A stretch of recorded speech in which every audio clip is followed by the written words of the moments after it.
Hey there, ladies and gentlemen, and welcome to the video for the first video for chapter 31, Plant Structure, Growth, and Reproduction. Now, as human beings, we have an incredibly long history, literal history, with plants. Agriculture and the domestication of certain plants for medicine and for food began over 10,000 years ago. And it began, as far as we've been able to find remains for and fossils for, it began with wheat. Now, wild wheat is a pretty humble-looking plant, but as time passed and we specialized the wheat we were growing to provide more and more actual wheat grains, you can see what happened. Wild wheat now very, very little resembles modern-day bred wheat because we have bred it since far back in our ancient history to maximize what we wanted to get out of that plant, the grain. When we domesticate a plant, the vast majority of plants that we domesticate and grow for medicine or for food, by and large we tend to be working with angiosperms, of which there are two major types, monocots and eudicots. Eu meaning true, so we've got monocots and true dicots. These two types of angiosperms are divided based on, amongst other things, the number of leaves that they first grow when the seed germinates. That's what a cotyledon is. So when we refer to monocots, we mean one monocotyledon. That's where the cot and monocot comes from. Eudicots have two, so dicot, two cotyledons. Other ways that you can tell the differences between monocots and dicots have to do with the number of cotyledons we find in their seeds. Those embryonic cotyledons, they're there in the seed. So as you can see, this corn kernel is a monocot and it only has one cotyledon. But this bean has two. One, two. They also arrange their vascular tissues differently. The xylem and phloem in their roots and stems form different patterns. In a monocot root, we get xylem and phloem in a ring, but in a eudicot, they form an X or a star shape. In a monocot stem, we find them sort of scattered in bundles of xylem and phloem paired together. But in a eudicot stem, they are arranged very neatly in a symmetrical wedge shape, a very distinct ring. In the adult leaves on a monocot, the veins are parallel to each other, the veins of the leaf. But in eudicots, they branch off of one another. In monocot flowers, we find petals in groups of threes or multiples of threes. Not just petals too, but other parts of the flower. However, in eudicots, those petals and other flower parts come in groups of 4 or 5 or multiples of 4 or 5. There's also a difference in their roots. Monocots have fibrous root systems. Instead of one major root, they have many small, fine roots. Eudicots, on the other hand, have a taproot system, where there's one major root that is deeper than all the others, and all the other roots spread off from it. So when we talk about things like, well, where do we find the vascular bundles in a stem, and what are these two different root systems, we are starting to discuss plant anatomy, the various parts of a plant. So let's break that down a little bit. When we discuss parts of a plant, we have two major systems, root and shoot systems. Amongst root systems, things that you will note are the taproot, if one is present. So again, in monocots there isn't one, but if there is one, there will be a taproot, and lateral roots are the roots that stick off to the side. Lateral meaning to the side. Some roots even have very, very fine root hairs, which helps increase the surface area of the root, and that means it increases how much water that root can bring in and how much nutrients it can bring in. On the shoot side of the root-shoot system, we have a major stem that holds up the plant, where you see leaves and other buds branching off of the stem. This is called a node. The space between two nodes is called the internode. Inter meaning between. So it's the space between two nodes. Well, we'll call it that. We'll just smush it into one word. The internode. Pardon. Off to the side, we have leaves that are made up of a blade, that is the leaf part of the leaf, and the petiole, which is basically the stem of the leaf. We also have two different types of buds where we get flowers. We have terminal buds at the very top of the plant, and axillary buds off the branch, off basically right there by the node, right there at the stem. Sometimes you'll see they form a bud for a flower. That is an axillary bud. You can also get terminal buds at the end of a lateral branch. When a plant grows a terminal bud, that bud secretes hormones into the rest of the plant that send a message to the axillary buds and prevents those axillary buds from growing or blooming, which helps funnel all of the plant's energy toward blooming into the terminal buds, and this helps direct growth and reproduction. This phenomenon is called apical dominance. We have so many types of angiosperms that we even get some very, very specialized growth and parts of the plants. Many plants have modified and specialized roots, stems, and leaves. Some that you might be familiar with include tubers, such as potatoes, which are excellent for storing starch and water. So are bulbs that say lots of our favorite onions, garlic, as well as some of our favorite plants like tulips and irises use. We also get modified runners, which are a form of modified stem. Instead of sticking up, they run along the ground and help the plant extend its space. We also get rhizomes, which are a modified root, and basically do the exact same thing, but underground.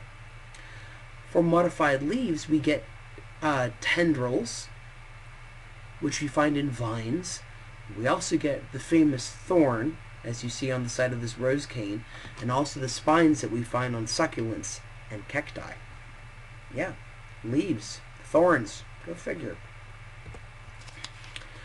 When we look a little bit closer at how these parts of the plant are constructed, you start getting into the different layers of tissue in an angiosperm. So yes, we're about to dive into some technical terminology. Bear with me, we'll get through it. A tissue, very basic, a tissue is a group of cells that together perform some kind of specialized task. Like xylem and phloem are the specialized vascular tissues that we get in angiosperms and gymnosperms. They have specific jobs. Xylem carries water and some nutrients up from the roots to the rest of the plant. Phloem carries nutrients and sugars down from the leaves throughout the rest of the plant. Specific tasks. These are vascular tissues. That's not the only tissues that you'll get in a plant. The tissues on the very outside of the plant are called dermal tissues, and they represent part of the dermal tissue system. These are the plant tissues that help defend the plant from the outside environment. And that outermost layer of cells is called the epidermis. We call it the exact same thing that we call the outermost layer of cells in our skin. The epidermis, it means the outermost skin. And it defends what is inside the animal or inside the plant from what is outside. On the outside of the epidermis, there is a waxy coating called the cuticle. That's this right here. There's the label for it. And this is a layer that helps hold water inside the plant. It helps prevent some dehydration. The vascular tissue, such as xylem and phloem, as you'll see here, spreads throughout the leaf or throughout the stem. In the stem and in the root, they form long bundles of vascular tissue But in leaves, depending on what kind of angiosperm you're dealing with, they may branch throughout the leaf. In fact, when you're looking at the branching vascular tissues, the branching veins in a eudicote leaf, those veins are made up of these vascular tissues. That's what that is. Tissues that are neither part of the dermal tissue system or the vascular tissue system are called ground tissues. Like this here. This is a cut from a monocot stem. We have the epidermis down here. There's part of our dermal tissue system. We have all these little bundles of xylem and phloem. There's our vascular tissue system. But all of this that fills in, all these other cells and tissues that fills in the rest of the stem, these are part of the ground tissue system. All right, you can see the same thing over here. This one's dicot. Epidermis here, concentric rings of vascular tissues here, nice clear ring, and in the center, all manner of ground tissue system. Ground tissue system that's internal to the vascular tissue is called pith. So this ground tissue here inside the ring of vascular bundles, this is called pith. Ground tissue that's outside the vascular tissues is called cortex. So that there inside the ring, this is pith. But outside the ring, this layer of ground tissue that's out here in between the vascular bundles and the epidermis, this is the cortex of the stem. When we look at roots, we have similar levels of organization. At the center of the root, you get vascular tissue that forms a cylinder. Like you've got a little cylinder here for the eudicote, and a much larger one here in the monocot, that nice clear ring. There you go. The innermost layer of the cortex, when you get one, is called the endodermis. And it's a cylinder that's only one cell layer thick, so it can be very difficult to see. Endo meaning innermost, dermis meaning skin.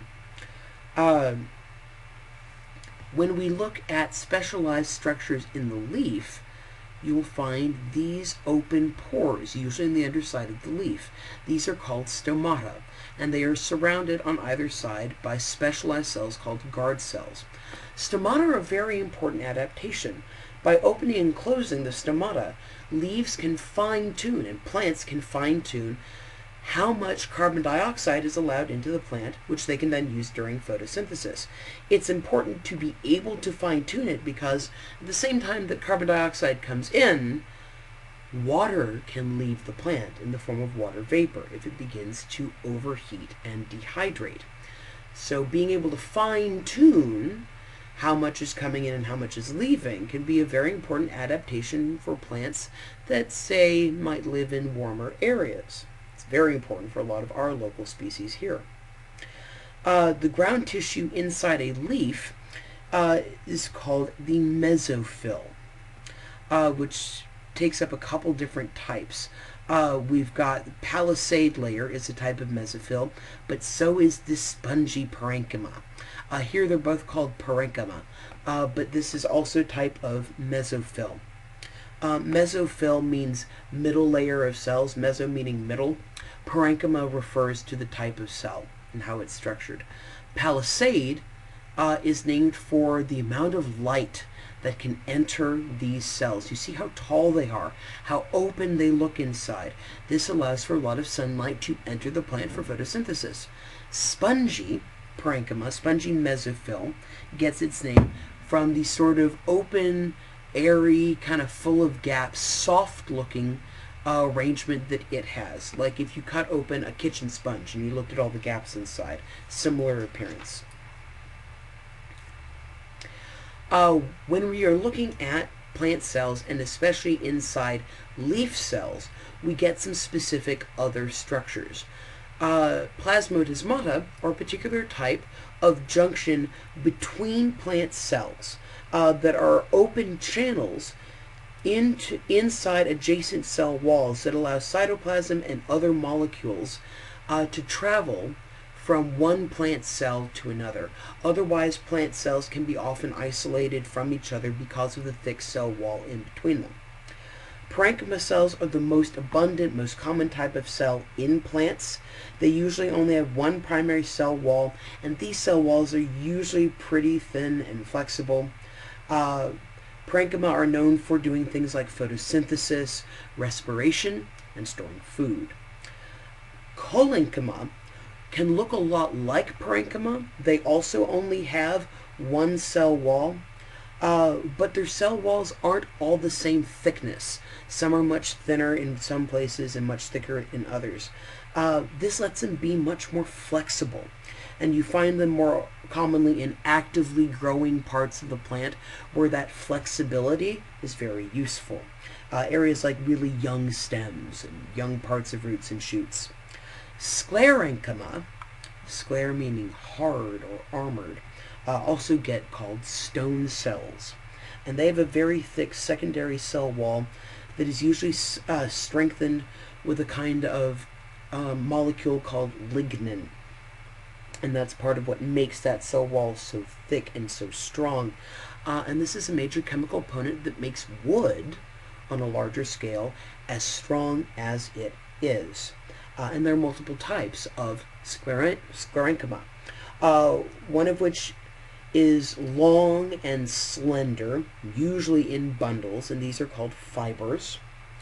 Again, you'll find fibers in tougher plant tissues. Sclerids are much shorter, but have very thick, irregular, and very hard secondary cell walls. Again, sclere or sclero means hard or rock-like or armored.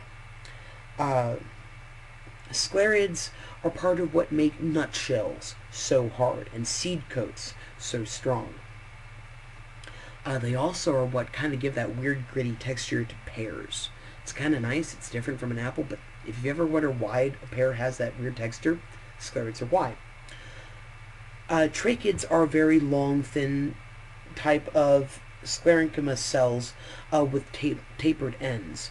Vessel elements are wider and shorter than tracheids, and they're a little bit less tapered.